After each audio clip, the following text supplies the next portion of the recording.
ମୋ ପୁଅ ସାର୍ଥକ ଜୀବିତ ଅଛି।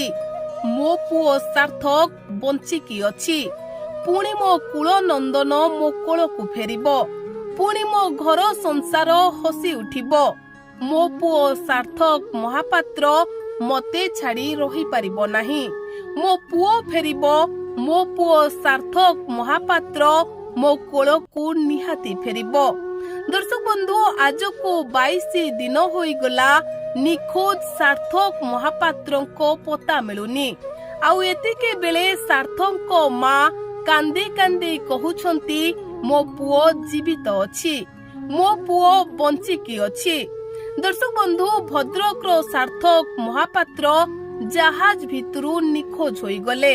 ଯେଉଁ ମାଙ୍କୁ ଛାଡ଼ି ସାର୍ଥକ ଗୋଟିଏ ମୁହୂର୍ତ୍ତ ରହିପାରନ୍ତି ନାହିଁ, ଯେଉଁ ମାଙ୍କୁ ଫୋନ କରି ସବୁବେଳେ ଘଣ୍ଟା ଘଣ୍ଟା ମାଙ୍କ ସହିତ ସୁଖ ଦୁଃଖ ହେଉଥିଲେ, ସେହି ସାର୍ଥକ ମହାପାତ୍ର 22 ଦିନ ହୋଇଗଲାଣି ମାଙ୍କ ପାଖକୁ ଗୋଟିଏ ଥର ବି ଫୋନ କରିନାହାନ୍ତି।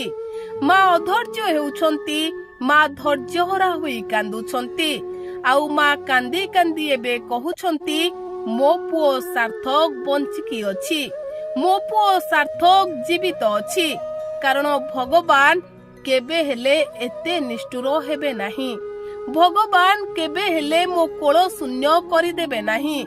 ମୁଁ ମୋ ପୁଅକୁ କେତେ ଭଲ ପାଏ ଭଗବାନ ତାହା ଜାଣିଛନ୍ତି। ମୁଁ ମୋ ପୁଅ ବିନା ରହିପାରିବି ନାହିଁ, ଭଗବାନ ଏକଥା ବି ଜାଣିଛନ୍ତି।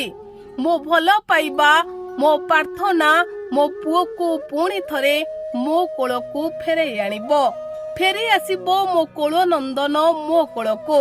ତେବେ ଦର୍ଶକ ବନ୍ଧୁ, ସାର୍ଥକ ମହାପାତ୍ରଙ୍କ ପତା ମିଳୁନଥିବା ବେଳେ ମା ଏବେ ବି ଭଗବାନଙ୍କ ଉପରେ ବିଶ୍ୱାସ ରଖିଛନ୍ତି ସାର୍ଥକ ପୁଣି ଥରେ ମାଙ୍କ କୋଳକୁ ଫେରି ଆସିବ।